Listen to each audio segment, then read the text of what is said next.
21ویں پارے میں سورہ لقمان ہے۔ جناب لقمان علیہ الرحمن نبی نہیں تھے، اللہ کے نیک بندے تھے۔ حضرت داؤد علیہ السلام کی انہوں نے صحبت پائی تھی۔ رنگ کالا تھا، ہونٹ موٹے تھے، لیکن اللہ تبارک و تعالی نے حکمت اور دانائی بڑی عطا فرمائی تھی۔ آپ کی اس حکمت اور امور خیر کی وجہ سے دور دراز سے لوگ آپ کی خدمت میں حاضر ہوتے تھے اور آپ سے اللہ تبارک و تعالی کی عطا کردہ حکمت اور دانائی سے فیض یاب ہوتے تھے۔ حضرت لقمان نے اپنے بیٹے کو کچھ نصیحتیں فرمائیں۔ اپنے بچے کو انہوں نے کچھ چیزوں کے بارے میں تربیت دی۔ اللہ تبارک و تعالیٰ کو ان کی وہ باتیں اور وہ انداز اتنا پسند آیا کہ رب نے اس کو قرآن مجید میں بیان فرما دی، اور اللہ تبارک و تعالیٰ کا اس چیز کو قرآن مجید میں بیان کرنا اس بات کی دلیل ہے کہ اللہ تبارک و تعالیٰ کی یہ رضا ہے کہ مسلمان اپنے بچوں کی تربیت اسی انداز میں کریں، اسی انداز میں اپنے بچوں کی تربیت کریں۔ یہ عنوان اور یہ باتیں ماں اور باپ کو سیکھنی چاہیے، بلکہ ہمارے بعض بزرگ تو فرماتے ہیں کہ جس بیٹے اور بیٹی کا نکاح کرنے کا ارادہ ہو، اس کو جہاں اور ان کی ضرورت کے مسائل سکھائے جائیں، وہاں انہیں سورہ لقمان کی ان آیات کی ضرور ان تک پیغام پہنچایا جائے، تاکہ انہیں پتہ ہو کہ کس نہج پر، کس بنیاد پر اور کس طریقے سے ہم نے اپنے بچوں کو اللہ تبارک و تعالیٰ کی رضا کے مطابق ڈھالنا۔ انسان سب سے زیادہ مخلص اپنی اولاد کے ساتھ ہوتا ہے۔ اس پر علماء نے کلام کیا ہے کہ بچے بھی اپنے ماں باپ کے ساتھ اتنے مخلص ہوتے ہیں کہ نہیں۔ اس میں تو شک ہے کہ ہو سکتا ہے بچے اپنے ماں باپ کے ساتھ اتنے مخلص نہ ہوں، لیکن یہ طے شدہ بات ہے کہ ماں باپ اپنی اولاد کے ساتھ وہ مخلص ہوتے ہیں، ان کا خلوص مکمل ہوتا ہے اپنے بچوں کے ساتھ۔ تو حضرت لقمان جب اپنے بچے کو نصیحت کر رہے تھے تو وہ ان باتوں کی طرف دلا رہے تھے جو وہ سمجھتے تھے کہ بڑی ہی ضروری ہیں، جن کی وجہ سے ان کا بچہ بڑی خیر پا جائے گا، مکمل کامیابی دنیا اور آخرت کی حاصل کر جائے گا۔ ہم اپنی اولاد سے مخلص ہوتے ہیں، ہمارا اپنی اولاد کے معاملے میں رویہ بڑا خوبصورت اور ہمارا دل اپنے بچوں کے بارے میں بڑا صاف ہوتا ہے۔ ہم چاہتے ہیں کہ ہماری اولاد شجر سایہ دار بنے، دنیا میں وقار حاصل کرے، روزی بھی اللہ تبارک و تعالی شان والی عطا فرمائے، اللہ انہیں ہر لحاظ سے نواز دے۔ تو قرآن مجید ہمیں تربیت دیتا ہے، قرآن مجید ہمارے ذہنوں کی ذہن سازی فرماتا ہے کہ پھر تم اس طرح اپنے بچوں کو ڈھالو، اس انداز میں اپنی اولادوں کی تربیت کرو۔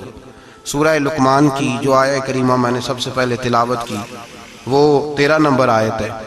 اللہ تبارک و تعالیٰ نے ارشاد فرمایا وَإِذْ قَالَ لُقْمَانُ لِابْنِهِ، جب حضرت لقمان نے اپنے بیٹے سے کہا، وَهُوَ يَعِظُهُ، اور وہ اپنے بیٹے کو نصیحت کر رہے تھے۔ سب سے پہلے انداز کیا اختیار فرمایا، یا بنیہ، اے میرے بیٹے۔ لفظوں میں حسن دیکھیے، اے میرے۔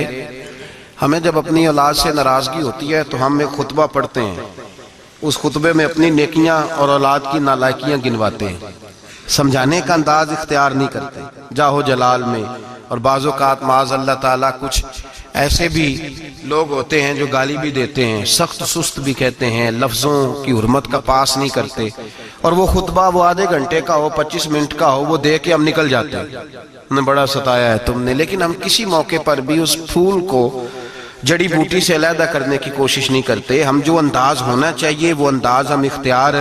کب ایسا ہوا ہے کہ ہم نے بچے کو بلایا ہو، اس کو اپنی شفقت کی چادر کے نیچے بٹھایا ہو، پھر اس کو ہم نے نصیحت کی ہو؟ اور اگر ہم کبھی نصیحت کرتے بھی ہیں تو وہ دنیا داری کی نصیحت ہے، وہ مال دولت جمع کرنے کی نصیحت ہے، وہ زمانے میں اونچا مقام پانے کی نصیحت ہے۔ حضرت لقمان اپنے بیٹے کو نصیحت کرتے ہیں تو کہتے ہیں یا بنیہ، او میرے بیٹے کا لفظ حسین جملہ۔ اللہ کے رسول صلی اللہ علیہ وسلم نے فرمایا اکریموا اولادکم، اپنی اولاد کی عزت کیا کرو۔ اپنی اولاد کی ذرا بول کے بتائیے گا، اولاد کی، کس کی؟ کون عزت کرے؟ ماں باپ کس کی عزت کریں؟ بیٹا جی کہہ کے پکارو، میرا بیٹا کہہ کے پکارو، ان کو وقار دو، ان کو عزت دو۔ اولاد کے لیے تو خیر اصول ہے کہ اولاد عزت کرے گی، اس کے لیے تو کہہ دیا کہ ماں باپ جنت بھی ہیں، تیری دوزخ بھی ہے، لیکن ماں باپ کو بھی حکم ہے کہ بچوں کے لیے اعزاز کے جملے استعمال کرے۔ ہمہ وقت کا ڈانٹنا، ہمہ وقت کی تلخی یہ مناسب نہیں ہے، ان کے لیے عزت کے جملے استعمال کرے۔ یا بنیا، اے میرے بیٹے، پہلا درس کیا دیا، فرمایا لا تشرک باللہ، بیٹے اللہ کے ساتھ شرک نہ کرنا۔ کیوں؟ ان الشرک لظلم عظیم، بے شک شرک بہت بڑا ظلم ہے۔ سب سے پہلی نصیحت اپنی ذات کے لیے نہیں کی۔ ہم ساری زندگی جب بھی لیکچر دیتے ہیں یہی کہتے ہیں، ساری زندگی یہی کہتے رہتے ہیں، میں نے سال گوا دیے، میں نے کاروبار کیے، میں نے دنیا چھوڑی، میں نے پردیس کاٹا تیرے بنگلے کے لیے، تیرے مکان کے لیے، تیری فلاں چیز کے لیے۔ کبھی یہ بھی تو بتائے نا کہ کوئی باپ اٹھ کے کہے کہ میں نے بڑا وقت دیا ہے تجھے اللہ سے جوڑنے کے لیے، تجھے رسول پاک کا غلام بنانے کے لیے، میں نے کئی دہائیاں بتا دی تجھے نبی پاک صلی اللہ علیہ وسلم کی غلامی سکھانے کے لیے۔ اس پر بھی تو کبھی کو باپ اپنی اولاد کو احساس دلائے۔ سب سے پہلی بات یہ کی کہ بیٹا شرک نہ کرنا، اللہ کے ساتھ کسی کو شریک نہ ٹھہرانا، اس سے بچنا۔ آگے اگلا جو حضرت لقمان کا فرمان ہے وہ آیت نمبر 16 کے اندر ہے۔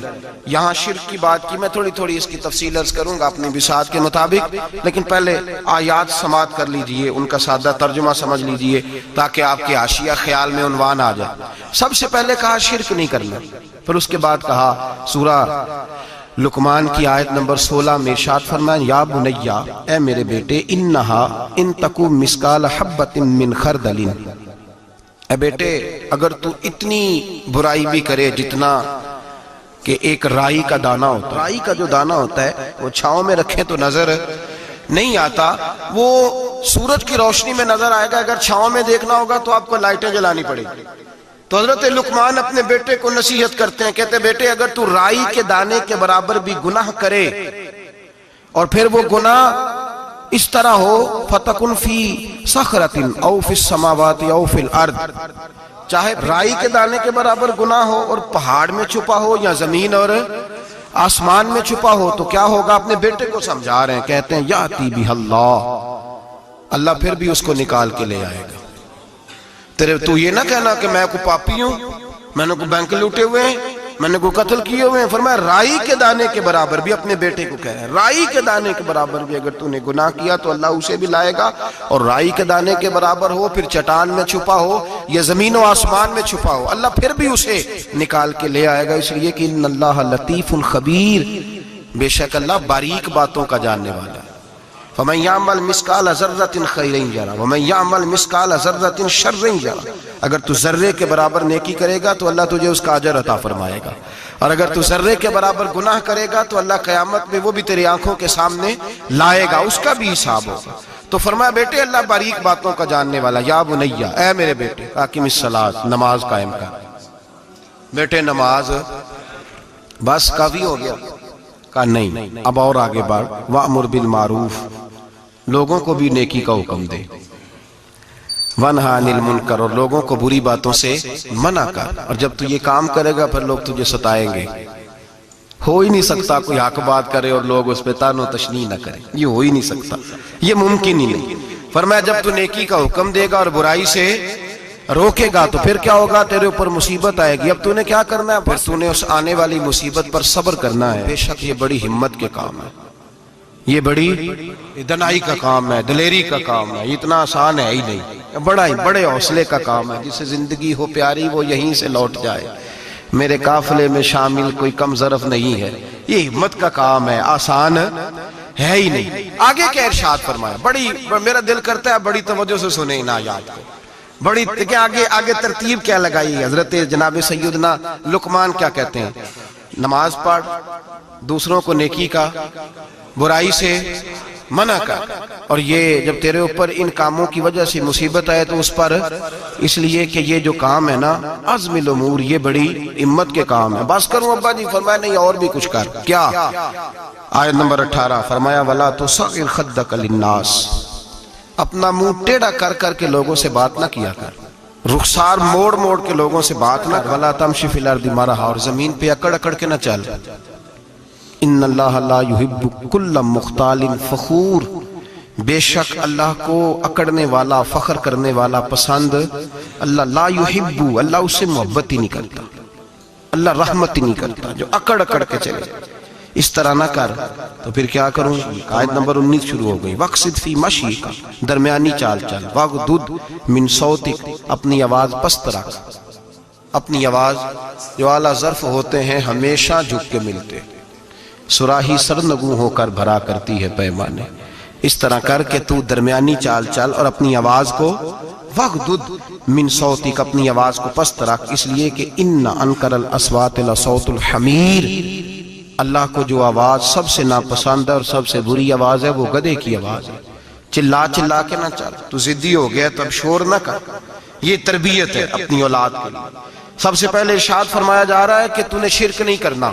شرک بھی دو قسم کا ہے، ایک تو شرک وہ ہے کسی نے اللہ کی ذات میں شریک بنا لیا کہ یہ بھی ساتھ شریک ہے، اور ایک شرک اصغر ہے، ریاکاری، دکھلاوا، نماز اللہ کی پڑھنی، دکھانا بندوں کو۔ مسجد میں پیسے کس کی رضا کے لیے دینے ہیں؟ تو اعلان کرانے کا کیا مقصد ہے کہ ختم کے موقع پر سال ثواب کے موقع پہ کھڑے ہو کے اعلان ہوتا ہے 1 لاکھ قرآن پاک پڑھا گیا ہے، 10,000 درود شریف پڑھا گیا ہے، اور جوئی صاحب نے نا جی 50,000 روپیہ مسجد بھی دیا ہے، یہ شرک ہے، یہ شرک اصغر ہے، یہ میرے رسول پاک نے منع فرمایا ہے۔ صحیح بخاری میں لفظ ہے، نبی رحمت صلی اللہ علیہ وسلم شہدائے احد کے مزاروں پہ کھڑے تھے، تو وہاں کھڑے ہو کے اللہ کے رسول نے فرمایا میرے ذہن سے فکر نکل گئی ہے، میری امت قیامت تک شرک نہیں کرے گی، اب یہ مشرک نہیں ہوں گے، بت نہیں پوجیں گے، یہ دوسرے معبود نہیں بنائیں گے۔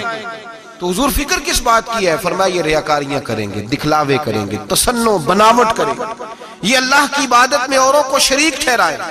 میرے دوستو یاد رکھو، سب سے پہلا حکم حضرت لقمان اپنے بچے کو دے رہے ہیں اور بتا یہ رہے ہیں کہ بیٹے اللہ والا بن جا، بیٹے اللہ سے جڑ جا، شرک نہ کرنا، شرک بہت بڑا ظلم ہے۔ میرے بھائی سب نے مفسرین نے اپنی اپنی بات لکھی، میرے استاذ گرامی یہاں فرمایا کرتے تھے، بھائی اگر تو دنیا میں اپنے بیٹے کو دھوپ میں بیٹھا دیکھے تو تیرا دل پھٹ جاتا ہے، یہ دھوپ میں کیوں بیٹھا ہے؟ اس کو شرک سے بچا، شرک اکبر سے بھی بچا، اصغر سے بھی بچا، خفی اور جلی دونوں قسم کے شرک سے بچا۔ دنیا میں تیرا بیٹا دھوپ میں ہو تجھ سے برداشت نہیں ہوتا، بتا اگر تیرا بیٹا جہنم میں گیا تو تجھے کیسے برداشت ہوگا؟ آگ میں جلتا ہوا تجھے، اسے اللہ سے جوڑ دے، اسے رسول اللہ صلی اللہ علیہ وسلم کا غلام بنا دے۔ میرے نبی کریم سید عالم صلی اللہ علیہ وسلم نے فرمایا جب تیرا بیٹا 7 سال کا ہو جائے تو اسے مسجد لے کے جا، 3 سال تک لے کے جا مسجد، 10 سال کا نماز نہ پڑھے تو سزا دے، 3 سال تک خود اپنے ہاتھوں سے ٹریننگ دے، اسے مسجد لے جا، آداب مسجد بتا، اسے نماز سکھا، تو خود لے کر کے جا، بھیجنے کا نہیں کہا۔ فرمایا جب بچہ 7 سال کا ہو جائے تو اسے مسجد، بڑی محنت کرتے ہیں ہم بیٹے کو بنگلہ دینے کے لیے، بینک بیلنس دینے کے لیے، دن رات ایک کر دیتے ہیں، خدارا سے نمازی بنانے کی بھی محنت کرو۔ حضرت بابا فرید الدین گنج شکر رحمت اللہ تعالیٰ علیہ کی اماں کہتی ہیں جب میرا بیٹا پیدا ہونے والا تھا تو میں رب کی بارگاہ میں دعا کرتی تھی، اللہ اگر تو مجھے بیٹا دے تو اس طرح کا دینا بیٹا میرا ہو پر بندہ تیرا ہو، اے اللہ اگر بیٹا دینا تو اس طرح کا دینا، میرے اللہ اس طرح کی مجھے اولاد دینا کہ دودھ وہ میری چھاتی سے پیے پر شکر تیرا ادا کرے، اے اللہ اگر بیٹا دینا تو اس طرح کا دینا کہ قوت روٹی روزی وہ زمین پہ کھائے لیکن اسی زمین پر وہ تیرے دین کا سپاہی بھی بنے، وہ مجاہد فی سبیل اللہ بھی بنے۔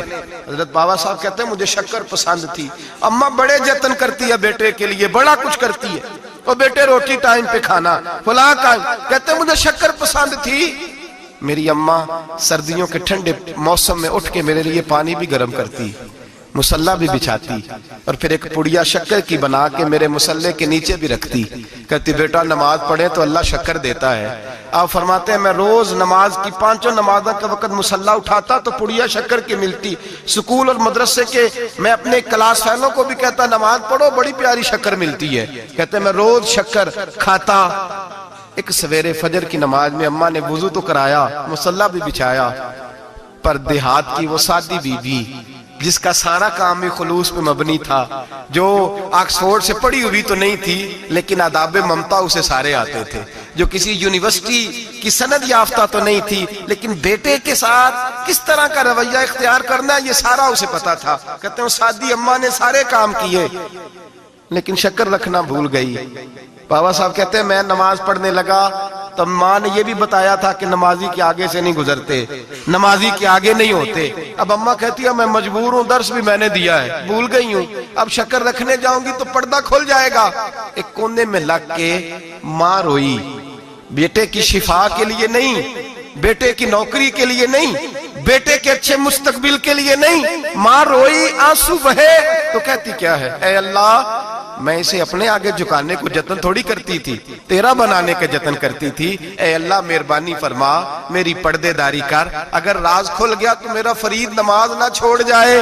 بابا صاحب کہتے ہیں اماں تڑپتی رہی اور میں نے نماز پڑھ کے مصلی اٹھایا. پہلے پڑیا ہوتی تھی, اب تو پورا دریا شکر کا بہ رہا ہے.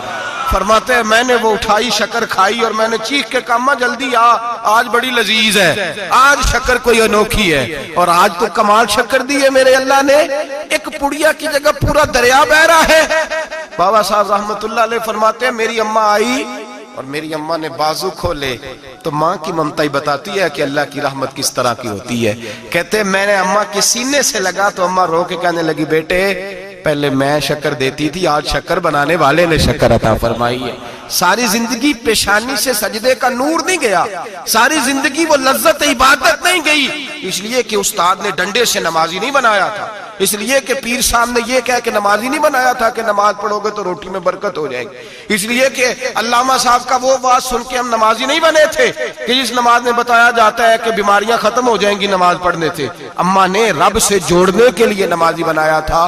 ساری زندگی بابا صاحب کہتے رہے اٹھ فریدہ ستے آ, چاڑو دے مسیح, چل ہن اٹھ فریدہ ستے آ, چاڑو دے مسیح, او تو ستے ہیں رب جاگدا, تیری ڈاڈے نال پرید. ساری زندگی نماز کی ٹریننگ دینا, اپنے بچوں کو اپنے رب سے جوڑنا, اپنے بچوں کو اللہ کے ساتھ ان کا تعلق بنانا, ان کو رب والا بنانا, انہیں رسول پاک کا غلام بنانا, یہ ڈیوٹی ہے ماں باپ کی. ماں باپ اپنے بچوں کے سینوں میں اللہ کی محبت داخل فرمائے. میرے نبی کریم سید عالم صلی اللہ علیہ وسلم نے ہمیں جن چیزوں کے بارے میں تلقین کی ان میں سے ایک یہ ہے کہ اپنے بچے کو نمازی بناؤ, انہیں مسجد لے کر کے جاؤ, انہیں پیغام اللہ کے دین کا پیغام خود سکھاؤ. شرک کے بعد جو ارشاد فرمایا وہ یہ ہے کہ چھوٹا سا گناہ, یا بنیا ان تکو مثقال حبۃ من خردل فتکن فی صخرۃ او فی السماوات او فی الارض, بیٹے چھوٹا سا رائی کے دانے کے برابر بھی گناہ اگر تو کرے گا, اور وہ گناہ چاہے پہاڑ کے پیچھے ہو چاہے زمین و آسمان میں چھپا ہو, اللہ اسے بھی چھوٹے چھوٹے گناہ سے. مثالیں بہت ساری ہیں لیکن سادی سی بات ہے نا. میرے نبی کریم سید عالم صلی اللہ تعالی علیہ وآلہ وسلم نے فرمایا ہے کہ مومن بزدل ہو سکتا ہے, مومن کاہل ہو سکتا ہے, کنجوس ہو سکتا ہے, لیکن مومن کبھی جھوٹا نہیں ہوتا. نبی پاک صلی اللہ علیہ وسلم فرماتے ہیں جب تو جھوٹ بولتا ہے تو اتنی بدبو نکلتی ہے کہ تیرے کرامن کاتبین چھوڑ کے پیچھے کھڑے ہو جاتے ہیں, اتنی بدبو نکلتی ہے تیرے وجود سے. تربیت ہی ہے نا. محبوب سبحانی, غوث سمدانی, شیخ عبد القادر جیلانی. اماں کیا کہتی ہے, اماں کہتی ہے عبد القادر میں تجھے بغداد پڑھنے بھیج رہی ہوں, لیکن ماں کی یونیورسٹی کا پہلا سبق بھی یاد کر لے. بیٹا دیکھنا تیری زبان سے کہیں جھوٹ نہ نکل جائے, تو حسن کا پوتا اور حسین کا نواسہ بنتا ہے, ایسا نہ ہو کہ تو سادات کرام کی سفید چادر پر کوئی دھبا لگائے. بیٹے تیری زبان سے جھوٹ نہ نکلے. بڑی مشہور بات ہے نا, حضرت غوث اعظم کی اماں نے 100 دینار سی دیا ہے, ڈاکو رستے میں مل گئے, تیرے پاس کیا ہے, کہا 100 دینار ہے. وہ کہتے ہیں چور تھے, ہمیں تو بڑی دور بیٹھا پیسہ بھی نظر آ جاتا تھا, پر عبد القادر کے سارے کپڑے ٹٹولے پر ہمیں 100 دینار نظر. پکڑ کے لے گئے سردار کے پاس جو ڈاکوؤں کا بھی سردار ہے, اس کو کہا یہ بچہ کہتا ہے جی میرے پاس 100 دینار ہے پر نکلتا نہیں. وہ کہنے لگے بیٹے جس کے پاس پیسے ہوتے ہیں وہ بتاتا تو نہیں, تو تیرے پاس ہیں بھی نہیں تو کیوں شور کر رہا ہے. تو آپ کہنے لگے ہیں میرے پاس. کدھر ہیں, یہ غور کیجیے. اماں کہتی ہے بیٹے تم نے جھوٹ نہیں بولنا. کہتے 100 دینار یہاں سیا ہوا ہے. ڈاکو کہنے لگا تھے تو نظر کیوں نہیں آتے. غوث اعظم جیلانی کہنے لگے میرے پاس ہیں, تمہیں نہیں نظر آئے تو علیحدہ بات ہے. کہا کدھر ہے, تو یوں کھول کے دکھایا اپنا کرتا بٹن کھول کر, یہ سیے ہوئے ہیں.